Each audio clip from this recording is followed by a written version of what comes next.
We are Ole Miss Rebel. We pioneered human organ transplants. We helped prove Einstein's theory of gravitational waves. We are conducting life-changing research that solves the problem. Welcome to the POMcast with Stephen Willis. Now we're going to do things a little different. We are going to provide an honest look at Ole Miss athletics for the fan, by the fan, and of the fan. That is what we do.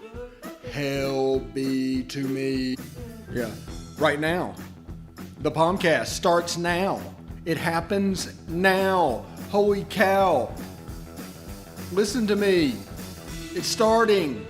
Well, it's going to start right about now. To what we call Ole Miss athletics. The weird thing is the Wirecast updated, so everything's in a little different spot than I'm used to. So bear with me today. Today appears like it's going to be. Want to vacation in Central Florida? It will help to have a local on the ground, and it's not going to cost you any money extra because you can get basically the same price that is available online. So give them a call at 1-800 Positively Ole Miss sent you over. Also, if you want to watch the show, we're available on Twitter at The Stephen Willis and at The Rebel Walk. We're on Facebook at facebook.com/POMcast, POMcast. YouTube at Positively Ole Miss. Hit subscribe, hit the bell. You'll not only know that we're streaming, you'll know what we're streaming about. The notification system for YouTube is absolutely the best one. And we're on Twitch, all one word, Cloud, Spotify, iHeartRadio, TuneIn Radio, and Pandora. We're also on smaller podcatchers, but we would be here all day listing those all. So thank you very much for joining us. We can just ignore list season. List season is absolutely gone, but we can move into talking season, which is going to move into camp, which is going to move into football. We're one step closer. And it starts with SEC meet. It's going to start, fairly soon if you're catching the live stream right now. But it's going to be really great. But before we get started and all that, I do want to tell you, drop that down a little bit, that our graphics work finally came back and is done. I'm going to reveal to y'all the top two. As you can see on our avatars and all that, you can.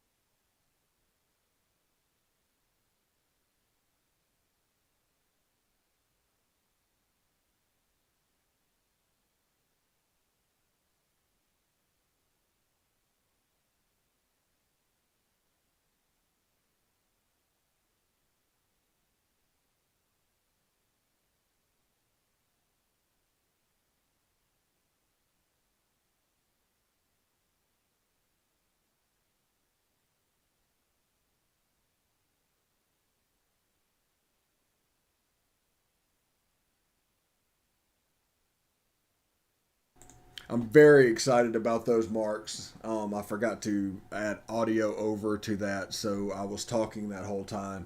Like I said, Wirecast updated. There's a little bit different. It's permeating all through our social media, and it's going to eventually hit the actual media that we're putting out. And the second mark, because I messed up last time. So, but this is the mark that came in second. This is we like it. It's good. We own it, and we are going to find a use for it. I don't know exactly what that would look like, but I like the way that one came out and like really what it looked like. One was that one. That is the mark that won the graphics competition. That's the one we're going to use. It's going to show up in different places along with the other mark. So we're going to get to that. So we're really excited about that. We really are. And thank you very much for tuning in for Positively Ole Miss and all of our just extreme growth over the last 3 months. Thank you very much. We're going to probably break the monthly record for podcasts and a monthly thing. So we could set something that's going to be extremely hard to break, but we think that every month and about a week ahead of time, that record is getting broken. So thank you very much for that. We're growing just by leaps and bounds. Tomorrow, Best in the West. So we're going to SEC Western Division. We're also going to try and hit up Evie Van Pelt with a reaction LSU preview. We had to delay it on Friday, so it got delayed to Wednesday.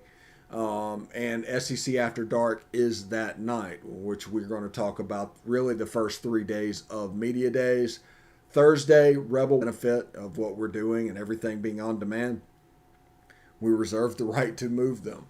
But the first three, I imagine, are pretty set to where they're going to be. About 8. We're going to a recruiting show on Thursday. We're also putting together a baseball show. We're going to full-time baseball it. And we're going to have Rebel Inc. Should be happy that he does want to be. So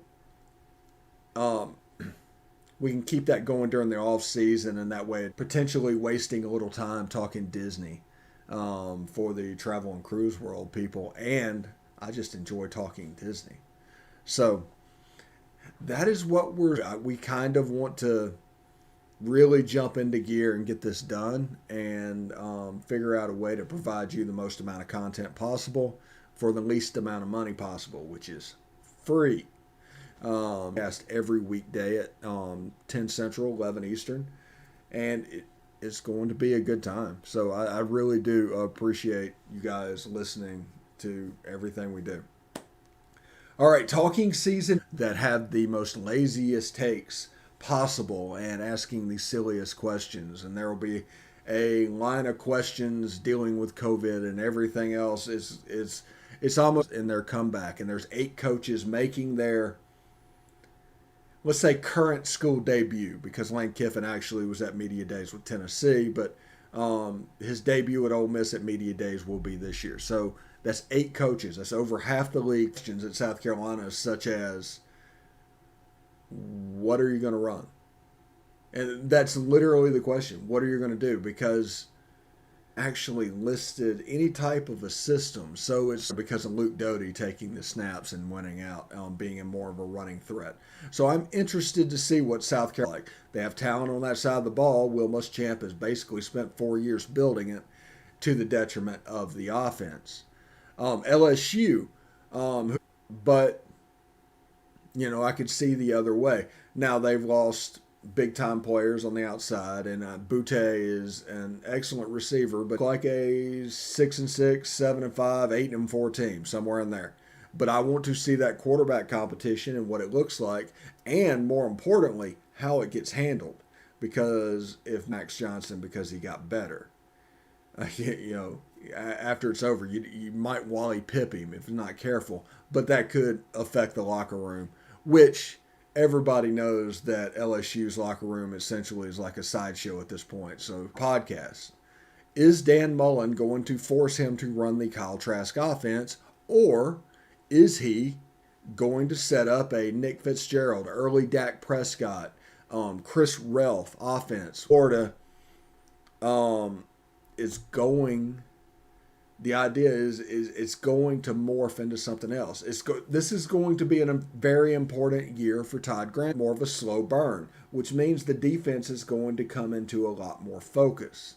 It could be a situation where if Emory Jones doesn't make it, Todd Grantham has to go. Offensively for the Florida Gators, you're not going to see the Kyle Trask offense. And if you do, that's a major problem as well, because that's the square peg round hole that we've been talking about, and I don't expect Emory Jones to really run that. But I do expect him to run the old pass to be better than we think they are. I've seen them picked anywhere from second to fourth in the East. They're probably going to finish in there. Depending on how they use Emory Jones is going to depend on where they land. Because Missouri, with Connor Bazelak and the guys we're going to talk, can just literally sling the ball. Kentucky, I want to see what this new offense looks like. Because when Tommy Tuberville was at Auburn, let's just put it like this. There was a stretch of about 3 years that Tommy Tuberville changed his offense to Tony Franklin and went to the spread. It was relevant. He saw where college football was going. Makes sense. But he had the personnel for the ground who the same thing happened. He went up, won a national championship, running the spread. They had the spread offense because it takes a couple of years to recruit to it and build to it. But after a little while, because of his personnel, he wanted to run old style offense. We'll just say old man football, but so dealing with offenses, I'm very, very skeptical whenever a scheme change happens from one year to the next. You can get around the quarterback play a little bit with a solid scheme that matches the rest of your personnel. You can get around it a little bit if you have a quarterback, and to see what Florida will look like with a scheme change. Did they recruit to the Kyle Trask system? Did they recruit to the power spread system? They thought after 2019 they were going to keep clicking, running the Joe Brady offense. They even set it up to where, I forget what they were, but they didn't go to a bowl game. And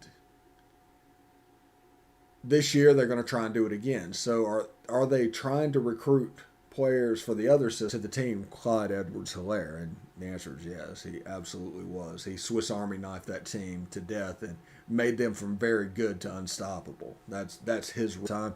If you have any questions and want to hear a little bit more about the SEC East tonight, Beast of the East with Corey Burton and Craig Ladd will appear on this channel right here. And Jake Thomas, little Arkansas and Alabama flavor with the SEC West, and they're going to talk about what's going on with all those teams. So we got a lot of stuff coming up this week, with interview, a little bit more media days, and specifically a prediction for Ole Miss in media days.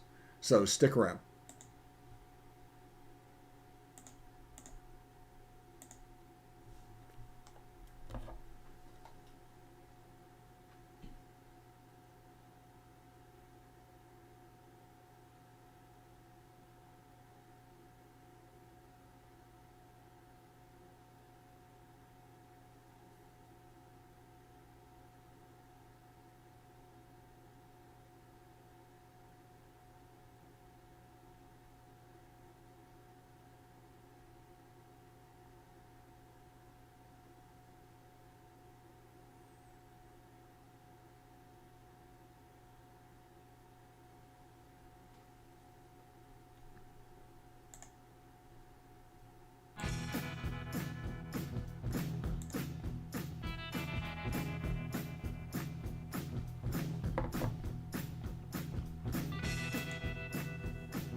All right, welcome back. Welcome. Evelyn and her team do a fantastic job providing experts for all the sports out there with Ole Miss sports, and best of all, it's free. Doesn't cost you any money. All that it costs you is your time, and boy, oh boy, is so nice. So they do a fantastic job. That is the rebelwalk.com. Again, go over there and tell them I sent you, the rebelwalk.com. Yes. So in the first segment, we talked a little bit about SEC media. So it's first look at Shane Beamer and a couple of other coaches that we've all talked to before. So that's that. Now, to say, from Matt Corral and Jalen Jones to Lane Kiffin, what are we looking at? I'm looking... he's going to get a ton of defensive questions probably because they were at the end of the season, could have started the beginning of the season, other than the lack of film, the lack of personnel. Everything was a little bit differently done because of the pandemic. You had no spring, you had no fall camp. You lost all those many, many hours of film, and once that film got caught up, you were able to make informed decisions like you normally would. So by the middle of the season, it was a little bit different. So that is my thoughts on the defense. That's Corey's thoughts as well. And I haven't asked Kevin Bohannon about it, but I'm sure he would say the same as well. So it's a hefty number of coaches that we have on this channel. But I'm looking forward to that. The newcomers on defense, people are not going to realize that even though just about everybody came back, I mean, Ryder Anderson and Jacquez Jones transferred out, that's fine. But newcomers like Chance Campbell, a full season of Otis Reese, Jacob Springer. I'm looking forward to Jake Springer. I'm looking forward to the new guys up front, the Isaiah Iton, the Jamon Gordon, the Tywan Malone up front. I'm looking forward to the looks that they can build on that defense. I'm looking forward to Sam Williams. I'm looking forward to all kinds of things defensively. I want to see how they alternate between Sam Williams and one of the linebacker or one of the safeties like Otis Reese or Jake Springer, and on the other side bring down the other box safety, and all of a sudden you have three guys that could blitz, there are no guys that could blitz, and all of a sudden you have flexibility with your defense. All of a sudden it becomes harder to think. And these read offenses that you see in college football, it becomes less likely that you can predict where they're going to be. Which that's the purpose of college football. Anytime you deal with them, any type of an option, going back to the original triple option back in the 70s, good grief, that was 45 years ago. If you can't predict where that defensive player is going to be, they're going to cause a little bit of problems for you. So with our defense, we're not designed to be a suffocating defense like Kirby. We're designed to be a big play defense. We want to make explosives, lost yardage, turnovers. Make it, instead of when it was 2nd and 4, all of a sudden it's 3rd and 11. That is the path that we're going to take with that. And Sam Williams, Jake Springer, and Otis Reese provides a little bit of a shell. And now you can protect yourself a little bit by the length that we're lining up on the outside in the secondary, and moving like Keydron Smith and A.J. Finley to free safety and not asking them to be as much of a box safety. There you go. You putting Chance Campbell at linebacker. He's a very athletic linebacker. People look at him and they assume that, typical Big Ten plodding big guy like an Iowa guy from 1997. He's not really that type of a player. He's an athletic guy. He was a 2 or 3 star coming out of high school, but he was recruited by DJ Durkin for this system and eventually transferred. I'm looking at the other linebacker, Lakia Henry, Momo Sanogo, and what they can do. I do not know who's going to play the Mike. I do not know who is going to play the Will. I am curious to hear about that. And like I said, I'm curious to hear about the new guys on the defensive front for Ole Miss, the defensive tackles, and T. Tisdale, those guys, Quentin Bivens. Just give me an update on them. Because Quentin Bivens would be an excellent depth piece. He's probably not a starter, but he can give you 10 to 15 snaps a game at a very high level. So defensively, I'm excited about this defense. I anticipate a ton of cloud coverage. I anticipate a bunch of blitzing. There's a lot that they can do, and I'm looking forward to that. And I'm going to give you a couple of minutes back today. Tomorrow, like I said, Ole Miss takes the stage. I think they're there from 1 to 4. Hopefully after it's over, we can get with Ole Miss Evie, and we can talk a little bit reaction about what is going on. So thank you very much. We'll see you tomorrow. Tonight, Beast of the East, talking all about SEC Media Days and these storylines around the conference. Until then, hotty toddy.